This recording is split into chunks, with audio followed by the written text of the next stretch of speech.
Last year, Dwayne and I had the amazing opportunity to interview David and Meg Robbins. At the time, David was president of Family Life Ministries, and shortly after that interview, he accepted the position to become the new president of Campus Crusade for Christ International and Cru. Now, we weren't able to air that interview right away, even though it was so good and they shared such great wisdom, because we were having technical difficulties. We had audio issues at the time, so the quality just wasn't good enough for us to put out. However, we have fixed it and now would still like to go ahead and air this interview with them because, again, the wisdom was just so top notch. And so just keep in mind that in this episode, you'll hear me refer to David as the president of Family Life, which he was at the time. But know that since then, he has accepted the position of president of Campus Crusade for Christ International and Cru, all of which are wonderful organizations that we support. We hope you enjoy this episode.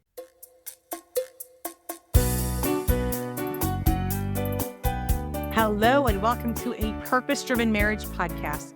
We are Dwayne and Nadine Stewart, and we love any and all things marriage. You've tuned into the right place if you're looking for actionable, practical tips to help you overcome real-life obstacles common to real relationships. We're here to help you strive for a marriage as God has designed it and not as the world has defined it. Because why settle for a good marriage when you can have a great one? Hello, everyone. Hey, how are y'all doing? We are so excited. Oh my gosh, we've got a big treat for everyone today because we're huge fans of this couple. We have David and Meg Robbins with us today. Hey. Hello. How are you? And so if that name is not familiar to you, David is the president of Family Life, which is an organization that is so near and dear to our hearts that we have been following for a number of years and have been, just big fans of. Some of you guys have been to the weekend shows. We get to remember, there's so many different categories of family life. It's just amazing. Yes. So we'd like to welcome you guys. And David, Meg, can you guys go ahead and introduce yourselves for our listeners? Yeah, well, we've been married for 22 years and Nice. we've been in ministry in some form. We love working with the next generation. That's what we did for the first 15 or so. And then we joined Family Life because we loved how the space of marriage and family, it connects to everyone's heart. And it is such an amazing opportunity to have spiritual conversations and conversations about Jesus, because everyone gets inside your marriage, inside your home, and you realize, I don't have what it takes. Like my inadequacies are right here all the time. And we know we need something bigger than ourselves. And so that's why we love getting to be a part of this work. It's going to be a fun one, I think. Yes. So, we're so excited to talk with you guys today. When we were talking about, just the different topics that you guys speak on, gosh, there was one that we got so excited about, but you talk about 3 major threats that couples will likely face. Yeah. Tell us about that. Yeah. Before we go into those 3 threats, I Uh-huh. just think it's first, and we could dive right in. I think it's Yeah. first to just level set. These 3 threats drift us apart from one another. That oneness we long for, that togetherness we long for. And if you aren't intentional about addressing these threats, you will drift apart. No one naturally drifts toward togetherness. Like It's intentional. isn't the way the world and our broken selves work. Life is Right. crazy and busy and hard and exciting and joyful. I mean, it's not all bad, of course. There's much to celebrate. But we know that as life starts to happen, especially, when you add kids in the mix or complicated jobs, or if you're a blended family, I mean, there's so many factors and all of those things. It's that's like the currents of life, and those currents, they don't just draw you together. You really do have to fight for that. But I think the place that we need to be on guard and fighting is thinking about these 3 threats. So Talk about the visual as we go into the threats, though. yeah. There's a visual that helps When us. we moved to Orlando, we had never really lived close driving distance from the beach where you could just go spend a day. So our kids, we love the beach, but it was more of a vacation spot, Yeah. Now, we love going, spending an afternoon there, but if we get there without the boogie boards, it's like a really sad day in the Robbins family. Our kids love to just ride the waves, boogie board, get out there, wave after wave. But every time, it doesn't matter if it's a windy day or not, inevitably, we kind of are watching them, and then we realize, oh my goodness, they have drifted so far. So They're like far a whole out. hotel over there, Mhm. So we're like yelling out in the ocean, Ford, ma'am, our kids yelling their names, like, y'all got to get out of the water and walk. Look at our umbrella. It's way over here. Right. Walk all the way back over, and then you can get back in again. But it's just kind of that reality that the current, without you noticing, the current is taking you somewhere, Yeah. and sometimes we do have to be intentional about getting out of the currents of life. And sometimes it's like really taking time, getting away, doing things like that, to be intentional to walk towards one another. But sometimes it's just like a daily thing of just like, okay, life is crazy. Let's take a moment between the two of us and really be honest about where we are. So Get on that, because these threats are real. So there's an internal threat, an external threat, and an invisible threat that are coming at us, whether we realize it, recognize it, or choose to be aware of it or not. And so the internal threat is our own selfishness and flesh, or trying to do it in our own power and our own strength. There's a lot that we're able to do, yet we end up we depend upon ourselves so much, and then our selfishness also takes over. Oh, yes. Oh, got it. So internal threat, external threat would be just influences of the world. I mean, we can dive into one of these, but even the influence of the 4-inch screen in our pocket and how much distracts us, let alone cultural influences and whatnot, that do drift us apart, that bombard our marriages and create expectations about different categories, whether that's communication, how quick you make up, or that's sexual intimacy and how it's supposed to go, and everywhere in between.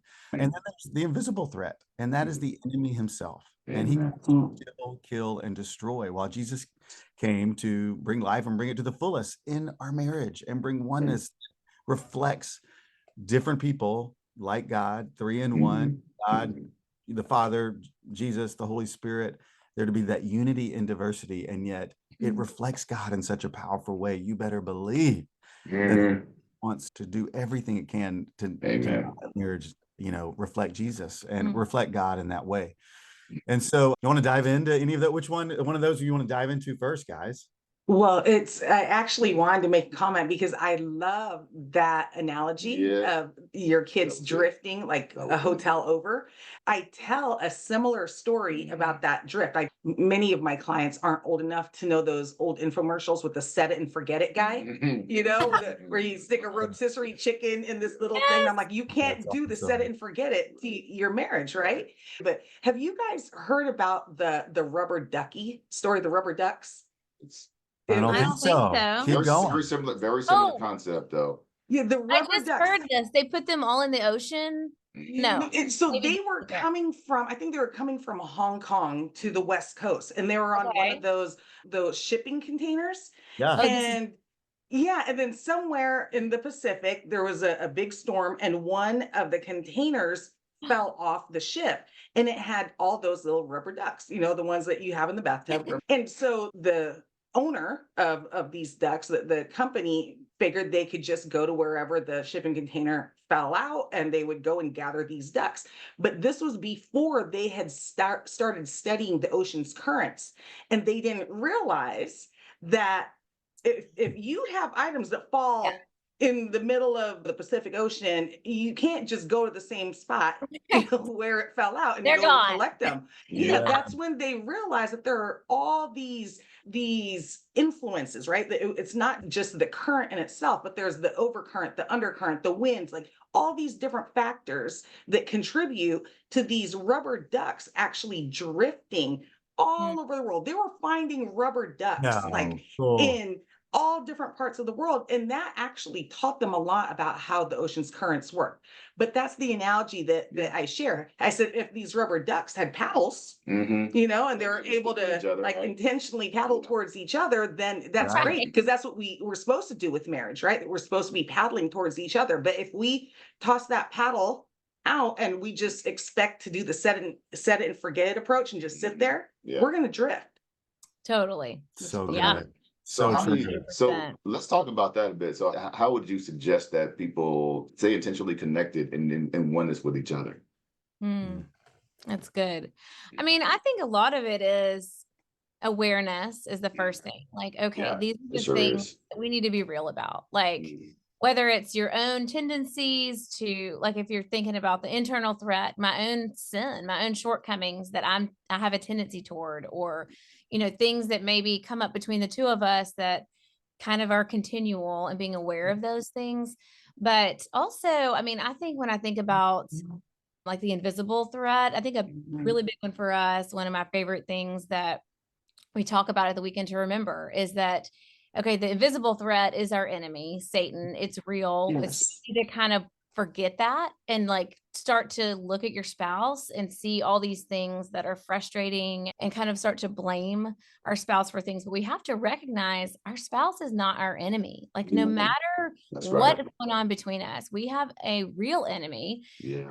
And like, Ephesians 6:12 says, we don't wrestle against flesh and blood. And like, we even say, like, look at your spouse. You can touch him, reach over. He's flesh and blood. He's here in the flesh. So that's not your enemy. Yeah.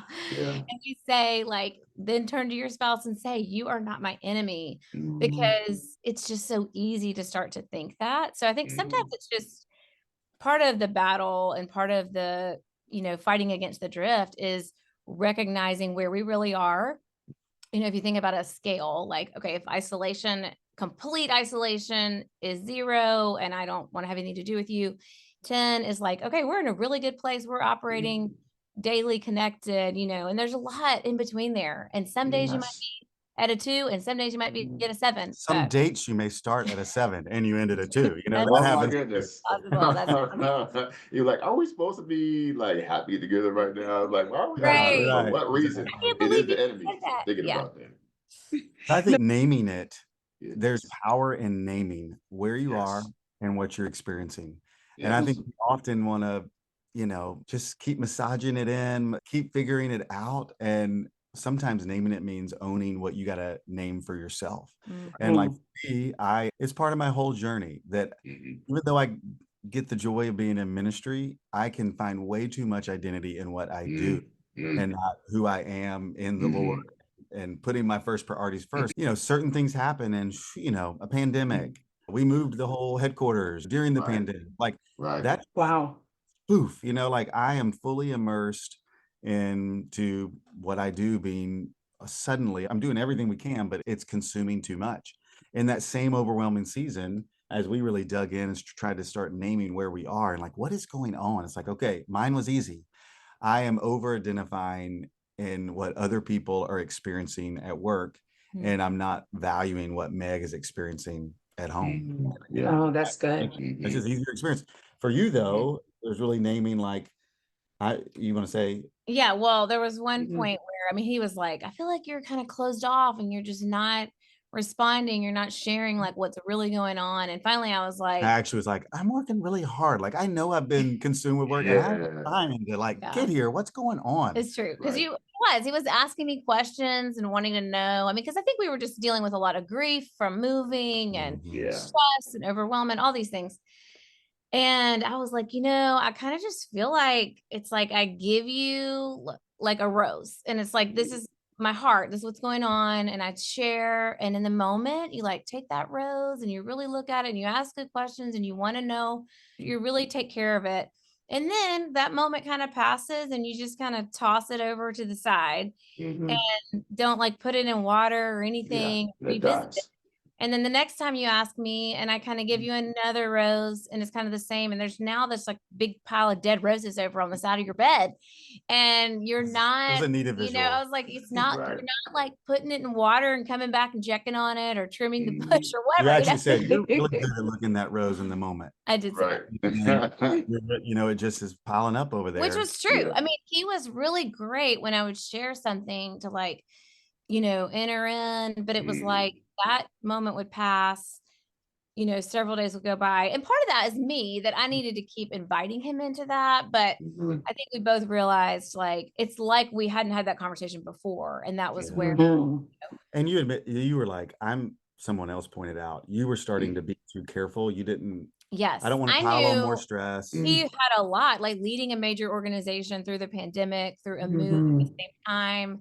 Just taking on the new role as leader of family life was huge. So I was there were times when I was holding back because I felt like, well, he already has so much on his plate, which that's unhealthy too. You know, It was that was my, we weren't naming it, and it was Yeah. preventing our oneness, even if it would have been overwhelming. This is worth putting first, and Yes. let's be overwhelming so we can get to where we need to get. I'm curious about this. Do you believe that when we're looking at the internal and external threats that our society today Mm. poses so much more of that than it ever did before? mm-hmm. I do think the fact that the accessibility to everything and the Yes. amount of information we're taking in now is so much more, and Mhm. it becomes a cluttered, Yeah. it becomes a cluttered internal thing. The external forces clutter. And now there are Yes. also some drivers towards some cultural things around marriage and other things that also are influencing very acutely. But I talk about the volume of information. Information. Yes. It's keeping us relating at a very surface level. Like Mhm. we could go into some Yeah. really big cultural hot topic issues. I think one of the biggest ones though that affects a marriage is Mhm. just there's a study by Sherry Turkle, Alone Together is the book. Anyway, but she talks about studies in controlled environments and in natural environments where the mere presence of a phone on a table, Yes. even Yes. face down, Mhm. actually your brain is keeping the conversation at a level that Mhm. if you get interrupted, you'll be okay. It's an Mhm. just action we take. And so date Mhm. nights, I mean, how Yeah. we got kids. Yes, we need to be able to get access if you have kids, but yet how often we just leave that phone right there. It's just That's one right. small example of Mhm. information overload and the dopamine hits we get. It's one of the biggest Yeah. external threats, I think, Mm-hmm. that's Yeah. preventing deep intimacy and deeper Mhm. conversation. Mhm. What you're saying, it actually reminds me of some of the things that we kind of cling to and almost rely on too often. And it is technology. It's like electronics. So I had my phone way over here and I picked it up because I was like, this is one of them. This is one of the problems right here. But also it's just the TV. It could be people talk about, yeah, let's, Netflix, let's hang out, have dinner, whatever, and then watch a Netflix movie. But really, I like Nadine looking over like, are you just going to say Netflix and Netflix chill or and chill. not? No. I'm like, we got. I thought about that too. No, there's definitely not nothing. So a movie, right, at home on the television, but that's also a moment, or maybe an hour and a half to 2 hours that we're not really talking to each other. We're hanging, you know what I mean, and we're in the same room, but at the same time, are we, making a connection? Right? Are we talking about things about our lives? Are we, developing a deeper relationship with each other? And the answer is no. You know what I mean? So sometimes we have to even turn that off. So put the phone down, turn the TV off, turn towards each other, and have like an intentional conversation. That's really what you're talking about. Totally. That's good. And I think, it's all a matter of the heart. And we know, are we willing to name what's going on in our hearts? Amen. Because Yeah. cozying up together and looking at a TV screen, watching a movie can be a Yeah. bonding good thing. It can also Mhm. be a habitual numbing out thing Yeah. and the question is, are you having time where you I love that, like where you Mhm. just turn to each other and Mhm. are you having times I mean, there's a study out there around, and we've done this and it's kind of weird. I'm just going to say it out loud. And we don't do it frequently, but we actually had marriage counselors go do this to one another where you just look at each other without saying a word for 5 Oh, minutes. Know about shoot. this? Okay, no. It's pretty intense. It's kind of I great. would fail that study I in know. She'd like be laughing. 30 She would just seconds. be busted up laughing. That's what she would do. Yes. And Mhm. it was fascinating for us the first time we did it. And we don't do this frequently. We But that do first that. time, it was like first 2 minutes you're giggling, this is silly, and they're watching us actually, the marriage Right. counselor. And then all of a sudden the connection of eye to eye, Mm-hmm. and there's studies around it that around minute 3.5, if there's not contempt in a relationship at the current moment, like there's a connection that happens where like something begins to root in deeper. And all I know is at that time, like this overwhelming appreciation started welling up. And I just started thinking of all the things that Meg has been doing in that season that I was not appreciating her for. And I start, I mean, you're starting to cry. Went out. I mean, I can see in her face, like, really? Like Yeah. this is happening.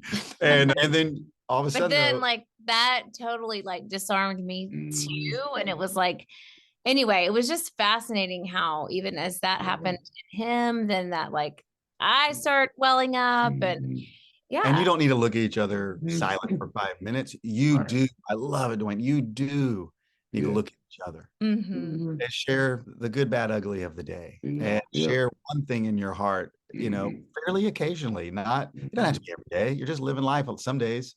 Yet open up a motive, open up a temptation, open up, a longing and a dream maybe that's getting birthed. Mhm. I think couples are so often kind of afraid to open up when it's still raw. Some people are verbal onslaughters, but anyway, each couple's different. But I know for us, we need that. We're so driving, moving, going, let's go for it, that just stopping to connect ends up meaning a lot. Yeah. And I Yeah. think too, there's levels of communication, there's levels of vulnerability and transparency that we can choose to go to with people, friends, people you meet on the, run into at the grocery store, but also with your spouse. I mean, you can stay at the surface, there's like 5 levels and, every level is a little bit more. I'm giving a little bit more of who I am. But, when you get to that level 5 communication of, 4 might be transparency. 5 is like transparency and vulnerability. Like I'm sharing how I'm feeling, what I'm fearful about, what I'm hopeful about. And I'm inviting you into that as well. Oh, I love that. Yeah. So I That's think great. for us, we have to think about that. Like, are we staying at the top or are we taking time? Because sometimes it does take time to go down to those places and have words for it. Yeah, it's all about intentionality, right? Like just being intentional about making your marriage front and center and a priority. But I actually wanted to switch topics because earlier we talked about being big fans of yours. And I remember we used to lead the marriage ministry at our church. And we did a study with a bunch of couples on, it was the art of marriage. You guys had the art of marriage series. And Yeah. I'm super excited because I just learned that you have launched a new one. Can you Yes. tell us about that? It is out. It is. Back at the beginning of 2024, it came out. It's been 12 years since the first Yeah. Art of Marriage was created. From what we know, Yeah. over 1 million people have gone through it, and we know there's a lot of people we don't know that have also Amazing. gone through it. Right. God really has used it, and the beauty of, I think most couples long, even though this gets a little, I'm not so sure about this. Most couples long to talk about their marriage, and most couples long to do that in community in some way, like all of us may have different vulnerability measures in there, but like Yes. I'm not alone. I'm doing with other people. So I just want to say thank you guys for getting some Yeah. other couples together and doing things like the Art of Marriage, where people are in community. You're not just receiving, you're receiving some good teaching, and there's that one way engaging your brain and your mind, but yet you're all of a sudden turning and talking to one another and opening up a little bit and hearing other people's journeys. The time together around timeless truth of God's word is what's transformable, what's transformational. And there's time together as a couple. And what's great is when you're going through an Art of Marriage, you end up having conversation. It prompts you into more conversations. It sure So you're does. going through something intentional. And there's also time with others where you're, wow, I wouldn't have seen it that way. And it opens up things in your own marriage when you're hearing another couple process what they're thinking through. So this new one is, we're going to say something else? Well, I was going to say, when you're in the context of community with other people, it also kind of levels the playing field and makes you realize, okay, this is normal. Like a lot of what we're feeling, other people are in it with us. It's not, I'm not crazy. we're not like, we don't have a terrible marriage just because this is going on, Yeah. So. And so this new one, we're so excited about it. It's 6 sessions, and you can either do that, over weeks, weekly or bi-weekly or whatever, or you could do that like a Friday night and a Saturday morning, just kind of have a more mock-up a little event together. You can do it in your home, inviting a few couples over. You can do it at a church or in a community center. We have people doing it in all sorts of places. The most creative I've heard recently was a dojo, like, there's padded mats and this a neutral space for people to come. The conflict session meant a little more than that, But yeah, this new one sets the table, and there's some really creative elements. One of the great things, it is multiple speakers where you're not just hearing one perspective, which I actually prefer and love going deep with one perspective. And I love hearing teachers over time.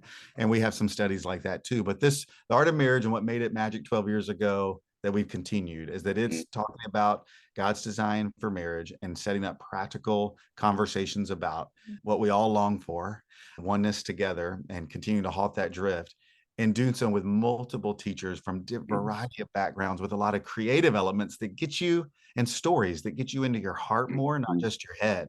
And we actually just started leading in our church on Sunday, session 1. And, it was our first time to lead it with a small group, not just to help be a part of designing. And I'm like, this is the unique thing about Art of Marriage, is that it engages your heart, not just your head. And that combination of scripture and story and a few creative elements lead to some really cool conversations. Right. Yeah. So for those couples who have done the original one, Yeah. is there enough newness? That's what I was thinking. Yeah, for this new series that would surprise them, would really engage them? Because what I was thinking was, I was like, okay, being in a relationship has changed because of some of the external things that you talked about before. But internally, we're still dealing with the same stuff. Like, everybody has conflict. Everybody has some differentiation issues. Yeah, thoughts about sex, about communication, and all those different things. Why'd you look at me when you said that? Well, I mean, I don't know who else I should be looking at. He's only looking at you. That's good. Yay. Why would I be looking somewhere else? That's right. But I was thinking about that, and I was like, obviously there's more aspects of it, and maybe you can dig deeper into some of those topics. But wondering, like, what are the things that are different, some things that are similar, those types of stuff? That's a great question. I mean, it actually does have a very different feel. I mean, it draws from lots of different people. So that's similar in that, there's different people and different elements. But yeah, it's based on like 6 elements of love, like 6 different words that mean love, but different types of love that we see throughout scripture. So each week has a theme based on that. And I love that because it kind of carries throughout, but kind of unpacks different ways that we love each other. It's actually 3 Hebrew words for love and 3 Greek words for love, which Art of Marriage is reimagined, is what we're saying. This is not the same. We're actually keeping what we're calling Art of Marriage Classic in our store. Some people are going to prefer it, probably. Yeah, and that's fine. Like, if people want to keep using that, that's awesome. This one covers some similar topics, but is a totally different experience. And one of the baselines for that different experience are those 6 Hebrew and Greek words for love, where you'll end up talking about sexual intimacy. You'll end up talking about conflict. You'll talk about covenant and the difference in a contract. Yet it's done through how God has put this definition of love, how he describes himself as God is love, into reflecting in a marriage. And it does, I don't know, there's something about it that I really love. And it is really different outside of the setup of different speakers, creative elements. And some creative elements need some update. So it's really cool stuff. That's true. Were you gonna say something? Well, and I think too, I mean, whether it's the classic or the new one, I think we do, every time, and for us, when we do something that we've done before that has to do with marriage, whether it's like Weekend to Remember or counseling or, one of these Art of Marriage, classic or new, it's like what we're going through at that time is probably really different than what we were going through 2 years ago, 10 years ago, 20 years ago. So it's totally different. And our conversations throughout that are really different. And so, I mean, that's one of the beauties of it, I think, is it's something you can revisit because we're always changing. New things are coming up, different stage of life with our kids or whatever it might be.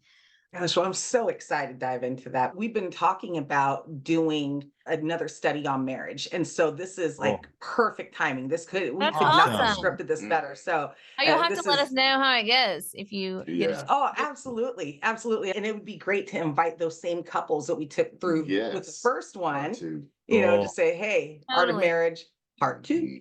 Right. 2.0. For being intentional people. That's so awesome. You guys, I just love how you represent what I think God invites every marriage into, is that you don't reach a destination before you start getting intentional about bringing others in the conversation, helping others. We don't help others from a perfect place. Our marriage is still radically imperfect. Yeah.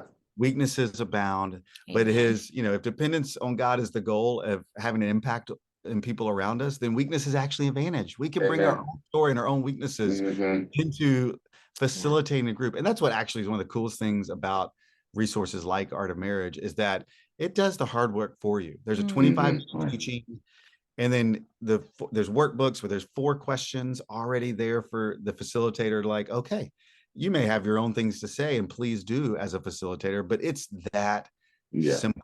Like you pop it in, you experience it together, and then the questions there for you to guide people through, but then everyone's contributing, and you don't need to be an expert to lead a marriage small group. People want to gather and to have these conversations. They may be hesitant to initiate it. So like, you can initiate it with some friends, and it's that simple. All you really need is you need one couple to facilitate, right? But then you need someone to be vulnerable. Right? To say, okay, you know what? I get that. And here's a situation that we dealt with. And so as soon as one person decides that they're going to tell their story, all of a sudden it just opens up, Opens it up. It's a beautiful thing, because nobody really wants to like open that side of the room up. It's usually a closet, but way back in the corner. With stuff, it's like stuffed in there, and when you open that door, things kind of fall out. But it's okay, because once you bring it out into the open and you start realizing, okay, well, I don't need that, oh yeah, keep this, and then all of a sudden your closet looks really organized when you put things back in there. You know what I mean? And so what we've noticed is that some of these couples, including us, going into it, it was just very, it was relieving in some ways, and refreshing to kind of see and hear other people talk about some of the things that they were dealing with, because it was so relatable.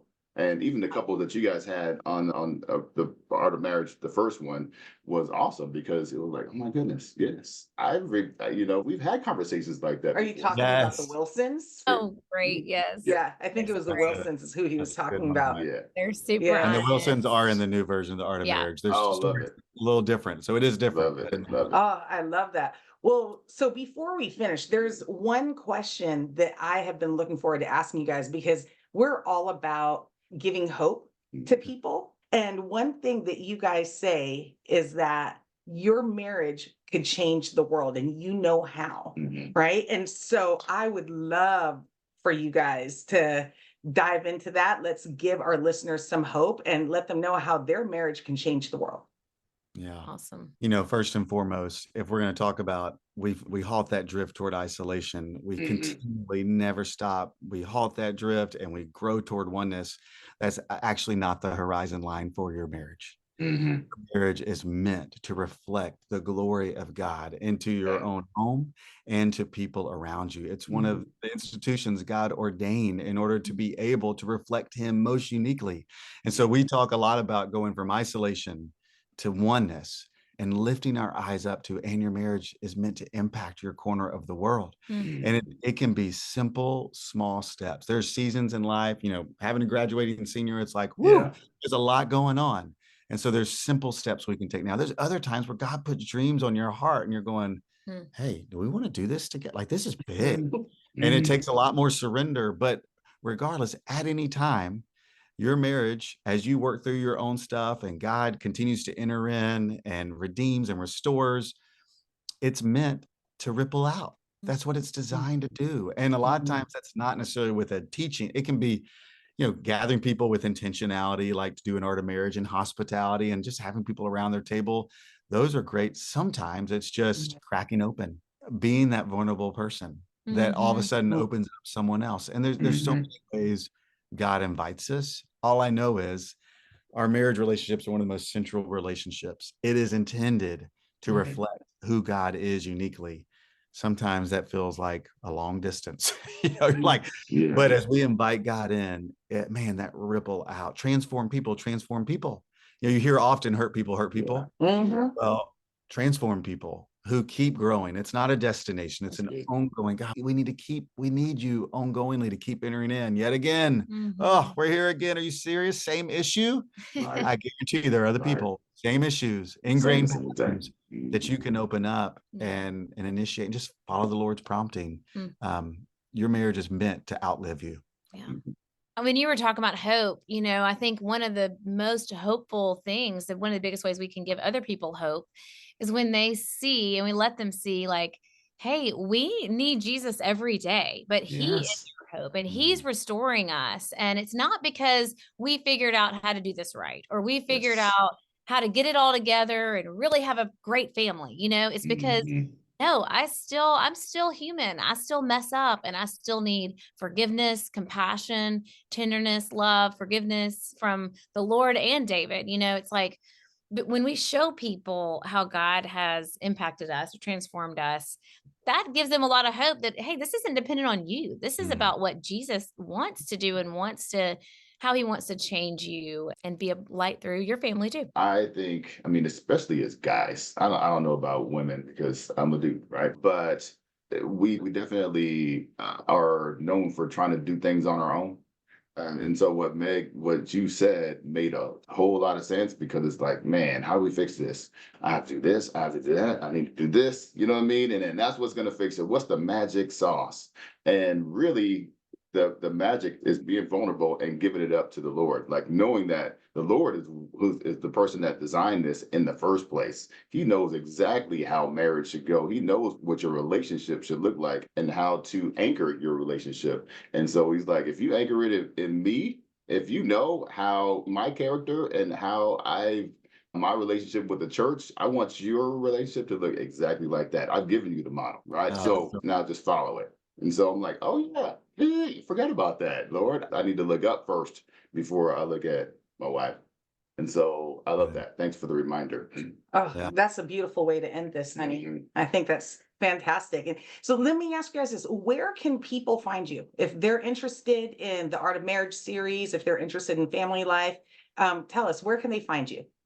Yeah, well, familylife.com, everything will be there. Our Yeah. podcast, radio, Weekend Remembers, different field outlets we have for church partnerships and whatnot, resources like the Art of Yeah. Marriage and others, familylife.com. But any channel, our Instagram handles, Family Life Insta, check out the typical channels. We'd love to interact with you on there. But yeah, familylife.com if you're interested in Art of Marriage, for sure. Absolutely. We will make sure that we have links to that in the show notes. Guys, thank you so much. This has been, Wonderful. it was such a wonderful interview. And I can't wait to tell you guys how that study goes with Yes. the new I'm Art of here. Marriage series. I'm excited for that. And so Thank thank you y'all so so much. much. Thanks for It's having been us. great. This has been wonderful. We will see you guys next time.